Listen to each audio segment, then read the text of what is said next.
Hey, everybody, welcome to Campus to Contracts. I'm your host, Brendan, and joined as always is our expert here for Campus to Contracts. Mason, how are you today? I'm well. I'm well. You know, free agency is underway. It's crazy. How is the off season? You got additional talent, additional resources for the talent. Things are probably going crazy. How many phones are you up to? You got 5 phones yet? No, no, no. Just two. Just two. Um, Just yeah, two. just yeah. No, I It's don't think not there I'm not gonna yet. get another phone. I'm not gonna get another phone. Come on, But you gotta end up with like 5 phones, each of them mm-mm, different levels, so then they know, like, if they hit you if they get to a certain phone number range with you, it's like, "Ooh, I made it into Mason's, like, inner circle." no, no. The two phones is fine. There's definitely one phone that's a little bit more important than the other.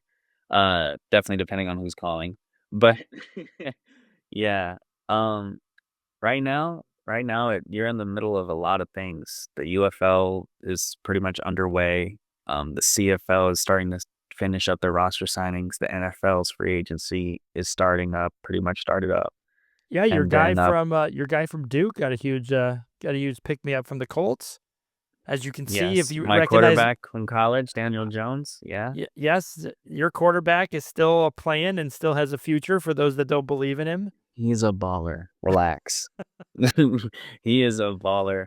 And he's about to go crazy over in Indy. And then watch his next contract after Indy's about to be crazy. He just needs a good environment, good place to be, and some weapons, and he's gonna go crazy. So the people that again are just like waking up from the dead, the two quarterbacks that signed that I was kind of shook my head as a fan. Justin Fields ends up going to the Jets, and my favorite thing to talk about with the Jets is I asked AI, how do you define the Jets? And I think they said they're in a perpetual rebuild. And I said, how are you in a perpetual rebuild? It was a great answer. You don't draft very well, you don't pick up the right free agents, and you always change out your coach. And I said, well, the Jets have done that repeatedly over and over again. So Justin Fields, who got ousted by Russell Wilson, goes from Pittsburgh to the Jets, and then Daniel Jones got ousted from the Giants over to the Colts. And of course, last year, the biggest signing of them all was Barkley to the Eagles, where the Giants let them go. So these are huge signings in the NFL. And as a quarterback, you can always resurrect your career. Justin Fields, obviously, of the great Ohio State, Daniel Jones of the great Duke University. So these guys can resurrect their careers with one really great year. You're not wrong about that at all. No, absolutely they can. They absolutely can. So, he's gonna go do that, and then he's gonna, you know, get some super big contract the year after. I, Watch. f- I feel like the Colts are a better franchise, and I have no evidence to prove this. I just feel that maybe because they've had less quarterback issues over the past 20, 25 years. Thank you, Peyton Manning. Thank you, Andrew Luck. So it just feels like they're a little bit of a better organization. The Jets, I know they won a little bit with Mark Sanchez, but like they have had a bad run. Mark Sanchez is a great quarterback, though. Um, well, I mean, you know, Matt Ryan went over to Indy, and now they have Indy has a couple of situations they need to handle. But I just think that, they're gonna have healthy competition. I don't know if they're gonna allow him to compete for the starting position. I would assume that they would and that they are. So we'll definitely see what's going on over there. But I expect him to do his thing. So I would say that if you're an NFL quarterback, even if you're considered a bum by fans, you still are in the elite world. I believe what is it? The Jacksonville quarterback Trevor Lawrence is considered a bust, even though he's made a ton of money and he's their franchise. They've given him everything you could ever want for, as far as a contract is concerned. But as we peel back the layers and go back to like college or go back to like even high school, so for people to even like we were talking about before we even started the show, it's so odd to me to see that you only need 30, 34, 40 good quarterbacks, serviceable quarterbacks, and it feels like the NFL struggles to find 40. And what's interesting about that aspect of things is you go to college and you see all these guys, you're like, hey, there's so much talent. How come there's not 80 quarterbacks? And now you have you have these other leagues, the Canadian Football League, you know, you have arena. I mean, you have all these areas that quarterbacks can be great.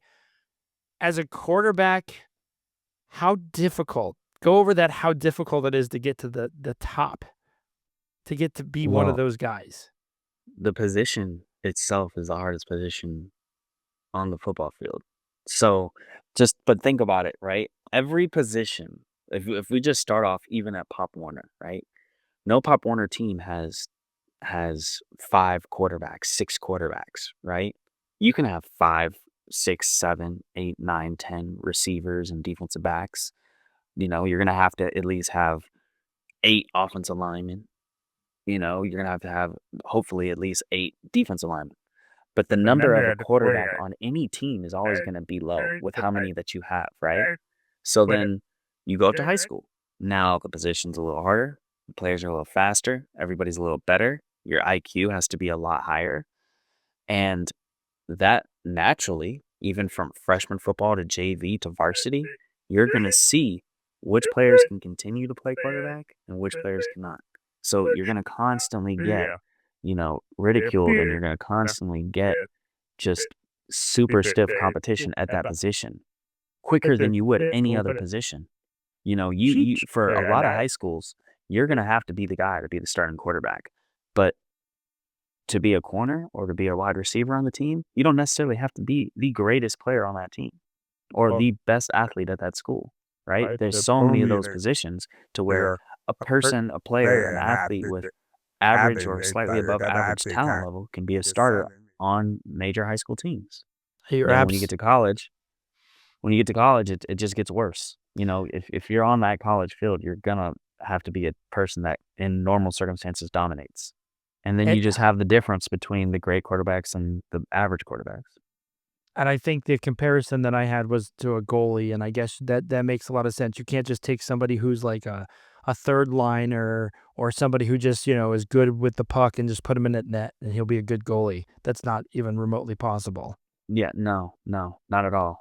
So there's so much more that goes. The older that player gets, that quarterback gets, the more IQ he has to have, the more knowledge he has to retain. And, as a receiver, I can get away with knowing what my job is on that play. That quarterback cannot get away with just knowing one person's job. He needs to know and direct other people's jobs. He has to be able to recognize things and change everyone's job. He has to do so much. It's a very big mental aspect. On top of the mental aspect, he needs to execute better than everyone else. I was just thinking the best part about this is the wide receivers who get so upset because they're not getting any love from the quarterback, or they feel like they're not getting enough of the looks, enough throws to them.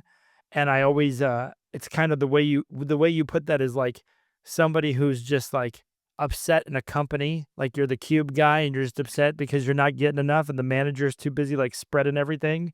I think I had a great comparison. I worked with a guy who was just an elite outage guy, and he was amazing. And an intern came up to him, and that reminds me of like kind of like a kid going up to a quarterback and be like, he was like, "Hey, what did you do today?"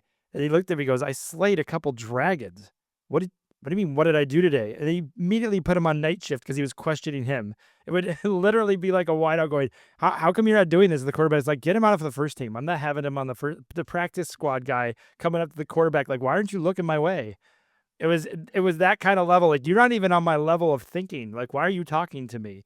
So when you talk about quarterbacks and you describe the position, it's funny because it's in retrospect, when you look at the game, you're like, yeah, I just watched all this great college football. There's these kids with so much promise. There's kids that you're like are so talented, have great arms. You feel like they're really smart. And then you're like, yeah, but to get to the NFL, it's like you just have to take another leap, another commitment. And oh, by the way, when you're in your 20s, what are you doing in your 20s, everybody? You're dating someone maybe a little more serious. You now have some money so you can go out. So if you're a quarterback, you have to say, well, maybe I shouldn't go out. Maybe I need to spend more time in the film room. Maybe I need to be at the office at 5 in the morning and do the job, which again, a lot of people who are fans are like, I would totally do that. No, you wouldn't. No, you wouldn't. You'd be out at the bar being like, I'm the quarterback of this team. Drinks are on me. People would not be able to do that, clock in and clock out, especially when you look at the amount of money that a lot of these guys get. That's a difficult thing to have that drive while you're getting paid that much money. No, absolutely. I mean, also, you got the factor of actually being in school while you're doing all this in college, right? But then once you get to the pros, it's a whole nother level. It's your job now. And, the playbook's only going to get more complicated. Things are going to get bigger. You're going to have to know more. You're going to have to realize more. At the same time that you're elevating your own game, everyone else around you is elevating their own game. The coaches get better, the players get better on the opposite side of the ball, on the opposite team. So there's so many more factors. Like you have to keep your game up. That's why quarterback is the hardest position because you have so many responsibilities. How do you feel about a major in football or a major in quarterback instead of majoring in something else for the university? You can major within your position because I feel like if I was going to be a major at being a quarterback, you can go through playbooks of the NFL teams. Like I know you're laughing because it's not even a university conversation. This is like an extra, right? You're taking normal classes and then oh by the way you have to do all this other stuff. Is that even a remote possibility in the future? If we peel back the layers of our future tech and we go, hey, I'm going to get my degree as a quarterback. So you're gonna have the NFL send universities their entire playbook, and you're gonna have multiple playbooks so that the rest of the NFL can see that No, no, that you, that that older ones. Like, like you take What somebody like how do you like, you gotta understand. Do you think there's just unlimited plays or something? Like, these coaches that have written these playbooks are still coaching, are still mentoring other younger coaches. Like, philosophies don't change that much. What changes is how wow. a coach calls a game, right? You can have the whole playbook, you can have the entire book, but when he calls it, how he calls it, what he decides to do in those moments and his tendencies and what he likes to do, depending on, a whole bunch of factors and a whole bunch of schematics, that's what makes the coach different, good, bad, you know, That's the elite. elite. That's what you Yeah. always say about the So, elite but level. if you're gonna have a class on majoring in defensive back or majoring in quarterback at school, what's the point of school at this point? Can we just do club and then just call it? You have to be in club football Well, for let me argue that there are some degrees out there that students are doing that have served very little purpose. I would say that if you got a degree in defensive back or a degree in defensive line and you decided to go coach in high school, that would be more efficient of your time. You would be able to use something you learned in the real world. Isn't that kind of the point of university is to send you forth and to use the skills what you had instead of like I majored in finance, but I don't know what to do with this. no, I don't think that's the point of school, but I don't wanna talk about school, but I think that So he settled that we're not going to have any degrees. Sorry guys. So kids coming out of high school, you're not going to get your degree in quarterbacking. no, It's not going to be a no. thing. You're just going to have to do You're only gonna be extracurricular. playing until you're, like, 35 if you're elite, super healthy, 40. So you're gonna need 40 other years at least of something. In quarterbacking, majoring in quarterbacking ain't gonna help you. A lot of high school, a lot of college staff, a lot of people working for the sideline, but you're right, there's more players than anyways. It was an idea. Bad idea. So let's going back to the quarterbacks though, when you're talking you're filtering up. Um there's so many factors of filtering yourself up in a positive way. Why don't you give our listeners kind of an example of somebody who's doing it the right way, who started off, maybe he wasn't a five-star, he wasn't a Manning. He wasn't like, oh, this person needs to go to the best university, and if he doesn't play, nobody cares, they're going to get drafted anyways. How do you, I'm not getting noticed. I think I'm playing really, really well. How do you mentor those kids and who is a good example of somebody who you would say and point to and say this person went from point A to point B? Like you mentioned earlier, I mean, we were talking about Carson Wentz, for instance. What are some players that you would say here's some good examples of people who you know improve themselves to the point of being into the NFL status? Because that's where a lot of these guys want to go. Yeah, so, I mean, quarterback specific, one super example that I talked to you before we started the show was Darian Mensah. He's the former quarterback of Tulsa, right? And I mean Tulane, excuse me, former quarterback at Tulane. And then he entered the transfer portal, was ranked the top player in the transfer portal, and then was able to transfer up to Duke. That's an example of a player who went to a mid-major college, mid-major university, played extremely well, was able to gain notoriety in his play and his abilities, put himself in the transfer portal so that he can move up the ranks, so that he can go to a Power 4 university like Duke in the ACC. So he's going to start there, he's going to play there. He's getting, $8 million to go there. And he's put Yep. himself in a very nice position, not only financially, obviously, but to be a quarterback that's going to be taken seriously and picked in the next NFL draft, or not the next, but in two NFL to three NFL drafts from now. So he's going to be one of those players that you look at like, hey, I don't need to go straight to a Power 4 conference school. I can go to a mid major school, do what I need to do, and then I can set myself up to go to a Power 4 conference school. And that's exactly what he did. So, I mean, using that example for kids that are out there, I would say that I would guess that the Tulane coach and him really had a good rapport. Like, they really connected. He liked the playbook. He liked what they were going to do with him as a quarterback to really showcase his skills. Because you can't go to a mid-major and then, you just don't get along with the coaches or you don't like the playbook and you're like, "Oh, but this is gonna help me." Like, navigating those things, like, those are the details that take you from Tulane. Because I just thought, I mean, just think about it, Tulane to Duke, that's like your education, what you're getting, whatever education you're getting at Duke, I would say is better than Tulane. No offense to Tulane, but Duke's not a snuff of a university, as you well know. So like Yeah. that's a fantastic example because at leaving high school, I bet you he wasn't even considered by any of those Dukes or anybody. He probably wasn't, but that's the thing. There's a lot of players in college football now because of the transfer portal, because of NIL too, that are starting off at smaller universities, are going to bigger universities. I have a defensive back that, started at a mid-major university, even smaller than, Tulane, and is now at a Power 4 conference school playing corner. So it's happened a numerous amount of times. And even some of the high school players that I'm beginning to represent and starting to look into, we're all Or considering, hey, maybe you go to this small mid-major school so you can play right away. And after you play really well, then you'll be able to transfer up and go to a Power 4 conference school. and it's not frowned upon. It's not, you're not locked No, in. no, no, no. Everybody's like, this Well, is it's a year to year thing. I mean, as soon as you enter the transfer portal, it's okay. It's all good. It's part of the system. They created the system. It's just now kids and families need to understand how to take advantage of the system.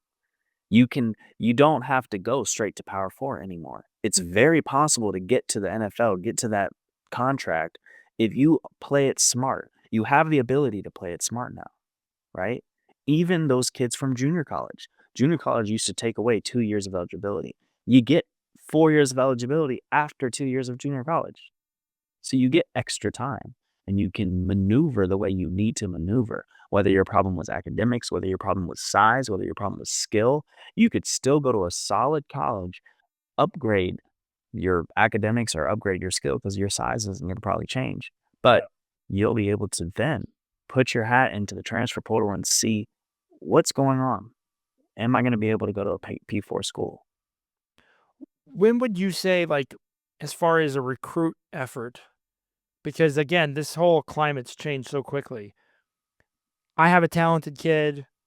They're coming up. They're trying to make decisions.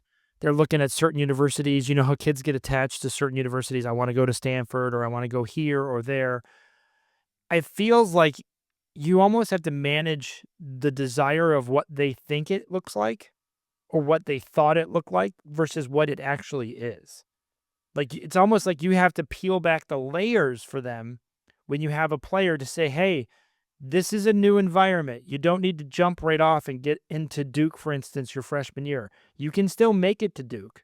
There's other pathways, and you can be extremely successful doing those other pathways." How are those conversations going for you with certain players, and what does that look like? Is it still very difficult to help kind of paint that picture of what that vision looks like?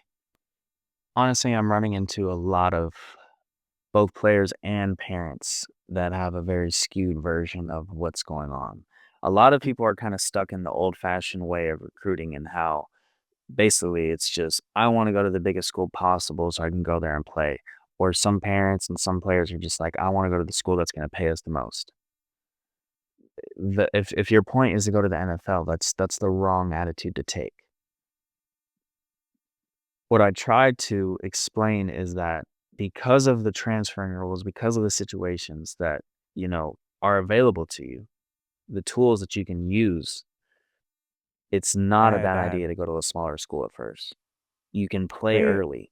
The the bad problem thing isn't anymore, uh, oh, I just want to go to a nice big school and whatever the case is. For uh, example, right? If you go to a uh, big university and they're not paying you that much, but you just want to go to the big university, they're gonna mm, end up recruiting a kid from the transfer portal or from high school that they might pay more or intend to play sooner. Or you can go to a smaller school where more than mm, likely you're gonna play your first year there. You're already no. on the field as a true freshman instead of Mm, waiting as a redshirt freshman or redshirt sophomore. You get to play, you get to build a resume. People know that you've been playing college football. There are universities that contact me that say, I want you to find the best players at HBCUs, group of fives, JUCOs, things of that nature, high level FCS schools. Find the best player in each conference and let's talk about them. There are schools that do that, that actively recruit from other colleges. They're not looking at freshmen uh, or high school, seniors in high school. They're looking at guys that have been in the college system, that have been lifting, that have been working, that are used to the environment of college, going to school, dealing with social issues and problems and what have you, and playing football at a high level.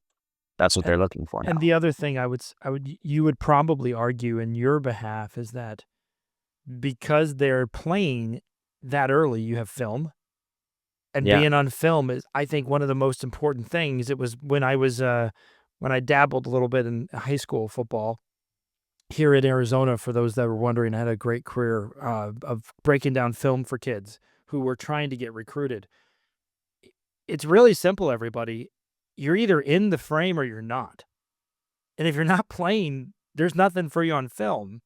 If I don't have, like, here's what he did this game, and I have maybe 8 plays, that's not good. If I have 15 highlights of you for the year, nobody was interested. I had to have a lot of film for us to send it out or for us to even talk about a kid, because those coaches don't wanna lie to other coaches, because there's a whole network there too with camps, education, all of that jazz. So there's networks that I think that you understand, that a lot of parents, because again, their heart's in it. It's their kid, and the kid, wants X, Y, or Z. How hard is it to get them from the heart, I want this because it feels right, to the head of this is what will make sense. And if you follow this path, like this has a real opportunity for you to be successful. Is that probably the hardest thing of anything that you do? The hardest thing is convincing them of how complex the environment is now. Because you try to make it simple, but you also, right, like as an agent, the sooner I sign a kid, right, Right.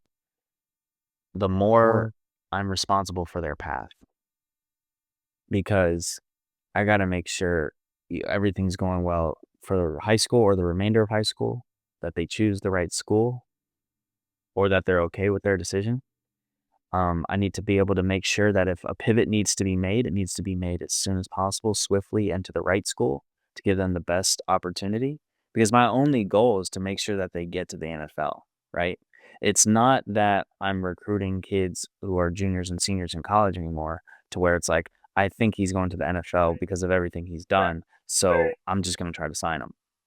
When I'm signing a high school kid, or a younger college kid, it's because I believe I have enough time. I believe they have the skill level, but with the right direction and with the right plan and things of that nature, that they'll have a very high opportunity to get to the NFL. and or This so probability. this is the hard Yeah. part for me as a fan to grasp because things have changed so much. So the old me is like, well, that's the coach's job. The coaches were the ones that taught them and helped them. And then when they were done with college, you, the agent, came in and signed them, and then you showed them the NFL players, and they were with a good coaching staff. What you're talking about is you're kind of dabbling in a lot of different areas that I just never connected, especially if you go back before people were getting contracts, NIL, things of that nature in college. You take that all away. There was no connection. It was like, to your point, I wanted to sign a junior or senior because they put in the work and they're ready to go to the NFL. Now it's like you want to help them. You want to like pave the road with them, show them the Yeah, path. And then the other thing is you have to show that you have proven systems or a proven process that shows that you can navigate this to success many different ways. it's very hard think about this, right? If you're a head coach of a university, what's your number one priority at that university?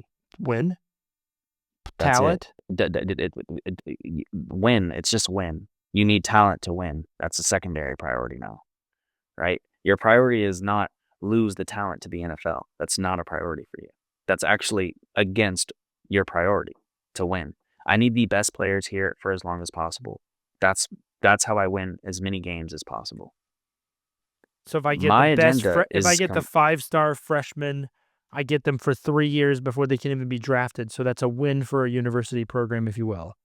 absolutely, but you don't want them for 3 years. If you want, you would redshirt him and then have him for 4 years. You'd want him in your program for 5 years. By the time he's a 5th year, he's a two-time team captain. He's probably one of the biggest, fastest, strongest players on the team because you developed him that way, and he's a monster, right? He's a monster.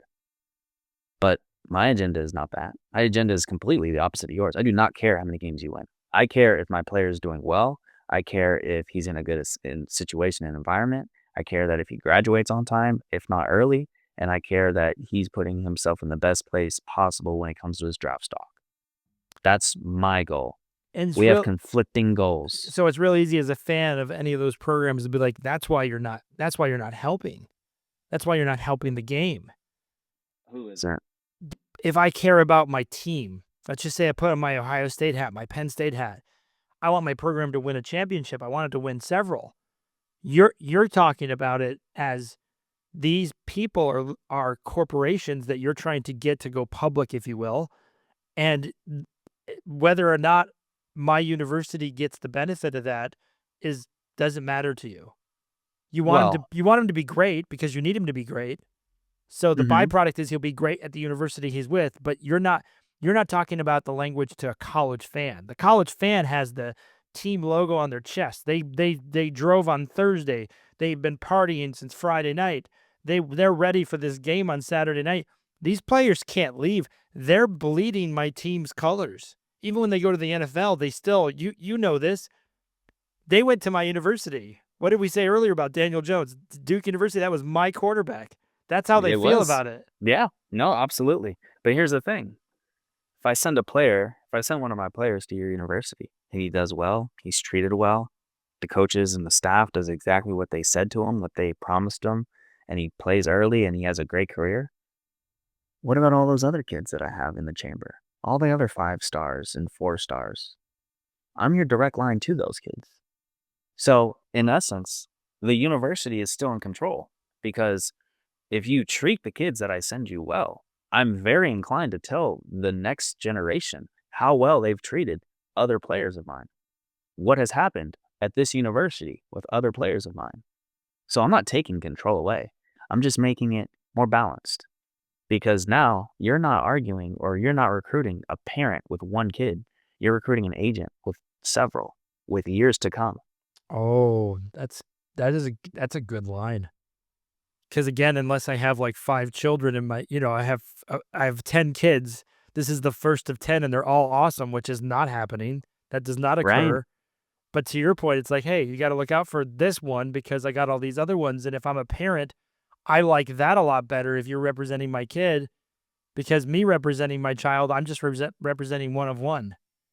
And a lot of Literally. times these parents have spent so much money and capital that again, there's so much here, there's so much heart in it that they can't Mhm. see clearly up here. Yeah. I don't have the umbilical cord connection to my athletes, right? I am very logical and strategical.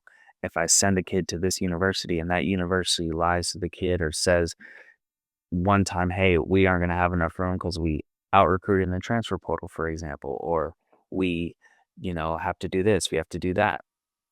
I have now the ability to not just look after that kid. I have to look out for the rest of the kids that I represent to make sure I don't put them in that predicament, right? Because because like everything, the worst thing you can have is a bad deal. The bad deals always blow up your several phones.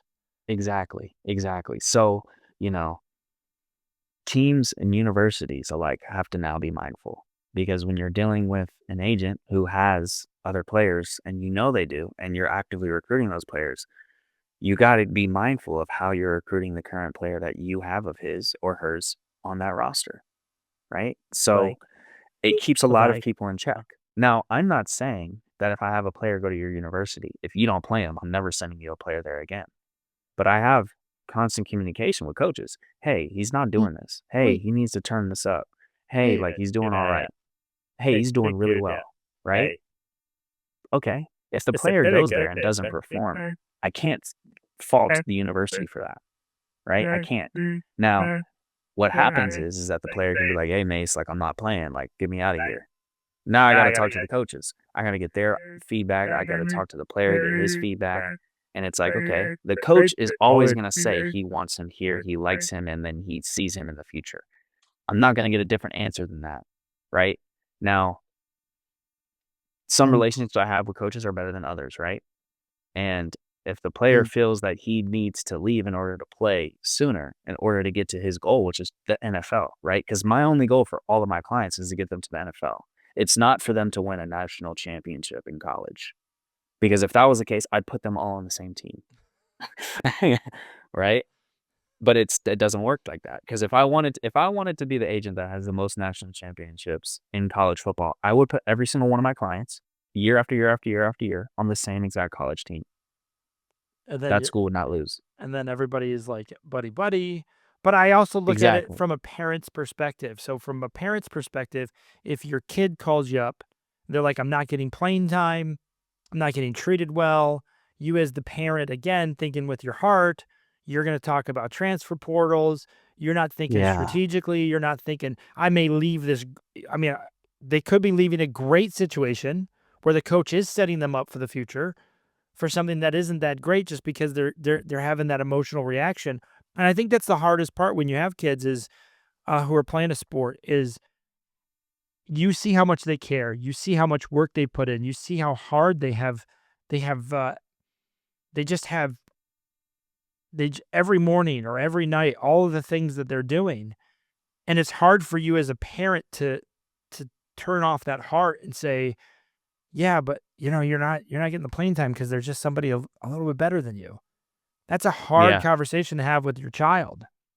But it's not for me because at the end of the day, these kids are pros. You're getting paid. So don't think that you're entitled to playtime anymore. You're not. Doesn't matter your age. Doesn't matter where you're from. Here, A lot of the problems is also like, you have these kids that are 4 and 5 stars and they're getting paid money, right? And then they go to college. At the end of the day, the stars don't matter. The money that you're getting doesn't matter. If you're not better, you're not better. Like some of these kids, once they get to college, they're like, I'm not playing right now. You chose a Power Four conference school. There's going to be other players that have been there for 2, 3, 4 years. They're going to be more seasoned than you. Sometimes you need to see that. Sometimes you need to compete with them. Sometimes you need to understand that it'll be in time, right? Or I can send you to a very low group of five school that you've never even considered going to. and you can Because play what are you gonna do? You're gonna transfer out without having any film?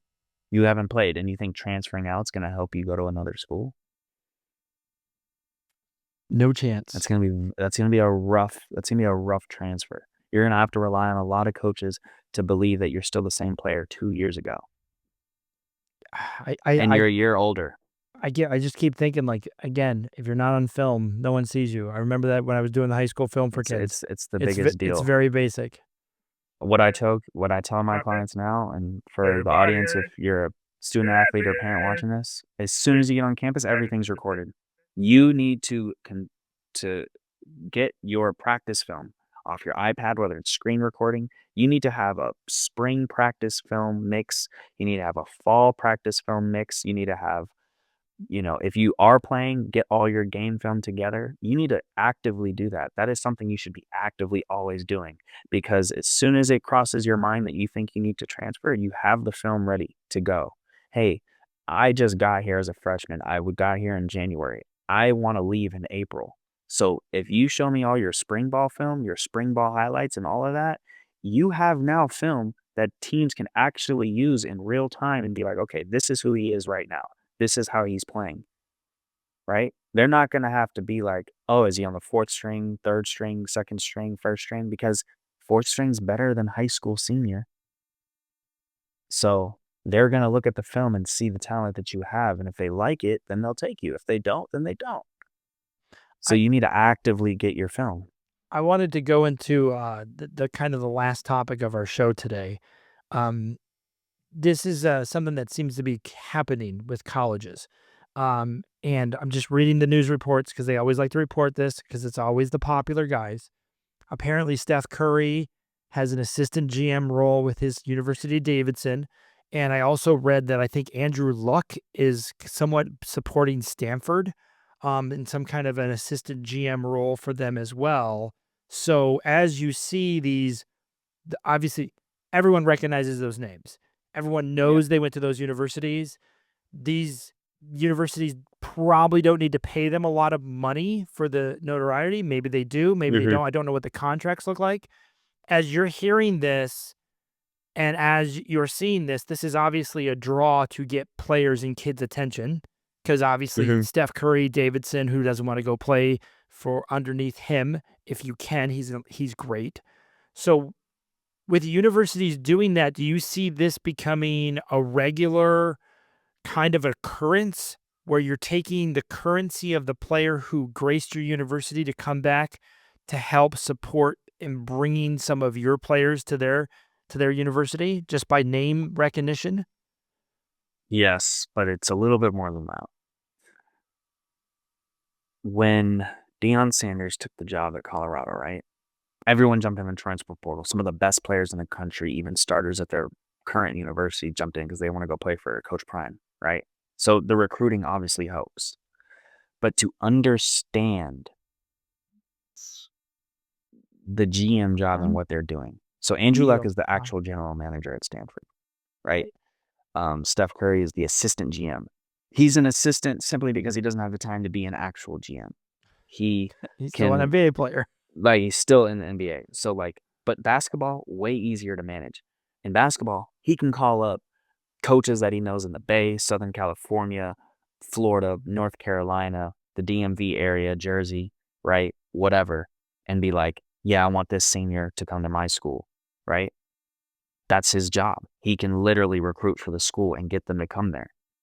Even if he wants to, he could pay them to go there, right? Well, So it's a lot easier for him to manage because it's a basketball team. At the max, he can get 15 guys or whatever the number is, right? He doesn't have to worry about 100 players like Andrew correct. Luck does. Or Andrew, yeah, like, so he's good. He could definitely do that job and he'll probably smash it. And in basketball, it could be a year to year thing. He can turn this whole thing around next year over. plus, I wasn't even you're making another point that I just thought of.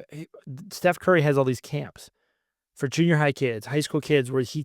basically takes the best talent ever and the best coaching, and these kids come and he can literally be like, "You should be considering Davidson," and they'll be Some like, of the best AAU programs are in NorCal. "Yeah, So in California, he can get the top 5 basketball players in California every single year to go to Davidson and be like, "Hey, look, you go here, you're gonna play 1 year, and then you're in the NBA." That's all he has to say.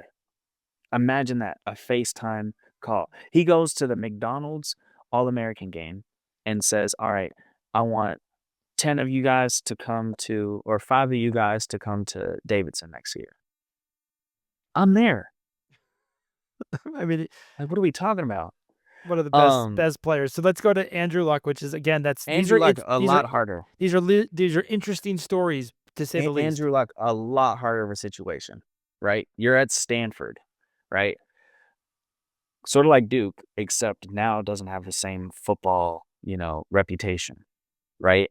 It used to when you had McCaffrey and Sherman and you're winning Pac-12 championships or getting to them and you're really good, right? But it's fell off, and you're also now in the ACC. A lot of situations going on over there, right? But he has to worry about like 100 guys, and you really need at least like 40 of them that have to be super solid, right? So for him, he's the full-time GM. He's there, he's working, he's trying to recruit, he's doing his thing. Uh, Um, his task Process is a a little little bit bit hard. harder, right? It's a little bit harder, of course, because of the school that he's at, and he's in the ACC, which is good. He's a Power 4 school still, but not a lot of kids wanna go there. And it's not like basketball where it's like, I don't need to go to a Duke. I don't need to go to a Alabama or anything like that. I can literally go to the NBA from any school. I can go to the NBA from schools that don't even have football programs. I can go to the NBA from schools that people never even hear about but until March comes around, Mhm. right? Like, it's very possible. Like, the smallest of small schools can go. So if I'm gonna go play basketball and you're telling me Steph Curry's telling me I'm gonna be the starting point guard next year, and I only need to play 1 year of elite basketball, and he's telling me 4 other dudes that are top guys are coming with me, we're gonna go to March Madness, win March Madness, and we're all probably gonna get drafted in the first.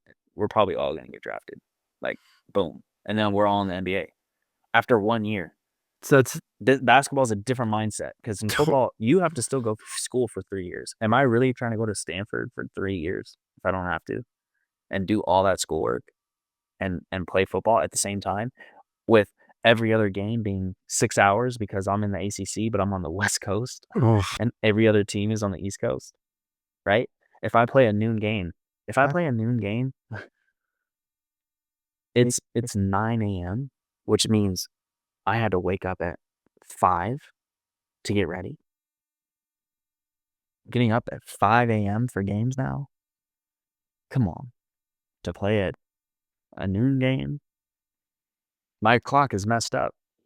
Yeah, that's where the pack really did help those universities when they were all on the West Coast, and they all played each other, and that's You what they. want your conferences to be around each other, you know?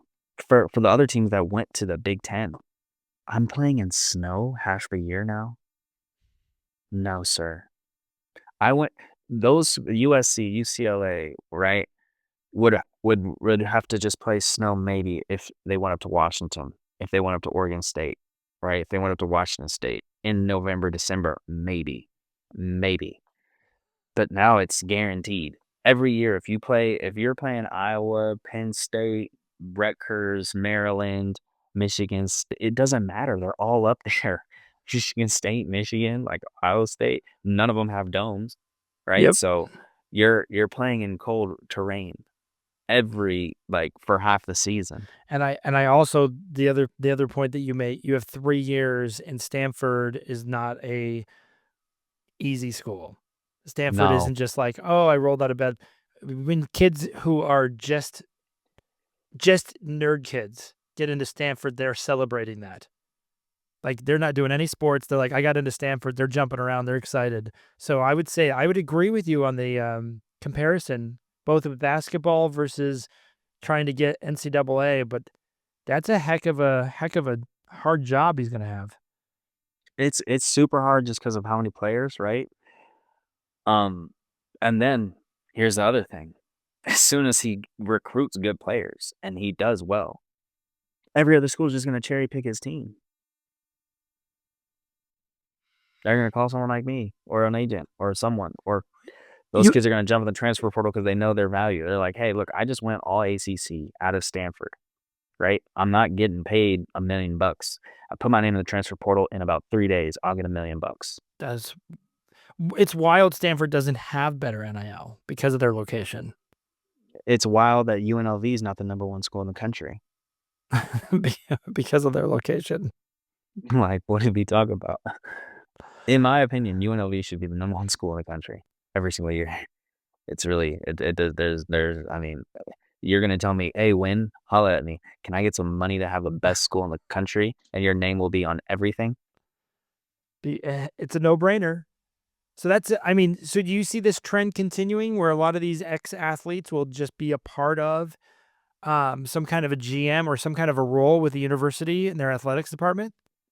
Yeah. Yes, and I do. I think that because they have a lot more access to the players. Like, a player is gonna wanna go for these super famous, high notoriety players. Like, "Hey, if Andrew Luck DMs me, 'Hey, really liked your tape, would really be interested in you coming and joining what we got going on,'" that's gonna be a lot more appealing than even just regular coaches that have been there for years. Like, if I was a player, right? If Dion and Nick Saban were in my DMs, it's still tough because nowadays I'm like, "Man, I can go play for Dion, or I can just go win a championship with Nick," What if it's Bill right? Belichick versus Dion? Again, it's a toss-up. It's not there's no clear thing, but if you take just a regular coach from a university that's not a high-named coach, right? And you put him against a player, an ex-player, it's a wash. The player's winning every time, right? And You got also Michael Vick. You got Michael Vick, who's now a head coach yep, in college. Eddie George's as well. Eddie George is, moving up the Yeah. ranks He's gonna get a lot of players that that school has no business getting. because he's Michael No Vick. business. Yeah, he's Michael Vick. Imma go play for Michael Vick. I What? mean I'm not gonna lie, I obviously have great love for Michael Vick because I played Madden with Michael Vick, and he was the best Madden guy in the world, but I'm really, really old, so you're saying the kids, that name still resonates. That name still means something. Absolutely. It does. That's But get modern players in, right? It's resonating with Prime, and Michael Vick played after Prime. what is Bo Jackson doing? Why isn't he doing this? Bo Jackson would be the I don't know. best. Really, really, if I mean, there's so many players that could do that. Like, right? If T.O. was doing it, if Chad Ochocinco did it, if Andre Johnson did it, if you know, a lot of players. If Peyton Manning became a GM of a school, his school would probably be like number 10 in the country the following next year. And if he just went back to Tennessee and did that. If he went back to Tennessee, he would be top 5, top 3. He'd go to the college football playoffs the next season. Well, I mean, the only thing that you're encouraging something in my brain is maybe these players can go find other jobs so they don't have to see them on advertisements all the time. Maybe they have other ways that they can make some good money because the nonstop ads of players who just retired or players who are still playing is just it's getting out of hand just a little bit. So you don't I would also say like if you get like the college recruiters, like the high school guys that help kids get recruited. If you get people like that, if you get agents involved to where they're part of your staff, that they have a way stronger reach with kids in high school than you think. Because again, as a university, as athletic department, you're worried about what? Winning. That's your thing. So you're focused on what you got going on in your bowl of soup right here. Whereas there's a lot of people whose priority is not about you winning, whose priority is making sure they have the best players or they put the best players of the best schools. There's a whole economy around football where it's about the players, right? So if a university understands, hey, we need to get people that know the players, that are about the players, that have relationships with the players and the families, then my bowl of soup is a lot easier to concoct because I only recruit when I can or when I need to. But these guys are always doing this, right? I just you're answering my question. The trend is going to just continue to be towards these ex-athletes that have a great name and nothing there's I don't see anything wrong with that. I think that's fantastic. And then to your point also, this is going to continue to change. And if you're looking at your kid with your heart, you need to talk to somebody because you need someone who can strategically navigate this. Because the other thing that we talk about so much is, hey, are the rules done changing? Did we put a full You know, stop? Are we done with the transfer rules aren't going to change next year? The NIL deals are going to be exactly the same this year as they are next year. Are these universities going to be top? All of that is in flux. All of that changes. And to have somebody who is very aware of that, who understands that, it's exciting, but also, again, my heart for my kids can't strategically think the way you would for them. Yeah, it is a big difference. And that will just about do it for this episode. I appreciate your insight. This is I'm looking forward to really fun with ex-athletes. You named a couple. I would love to hear people's comments to say which athlete would they love to see becoming a GM of their university. There's so many greats out there. Like the University of Miami would have a blast if they just did that. There's so many universities that I'm Oh, like, oh, yeah. there's some entertaining guys that could come back and really make it happen. So hats off to the ex-athletes who are really making a name for themselves in this 4D economy, which is football, not just National Football League No, anymore. It's everywhere. absolutely. Well, don't forget to subscribe to us. Don't forget to like. We're Campus to Contracts. We're helping you kind of pave that magic brick road for your student athlete to get them to the promised land. Thank you, Mason, for being our expert as always and for providing me some great insight and good humor.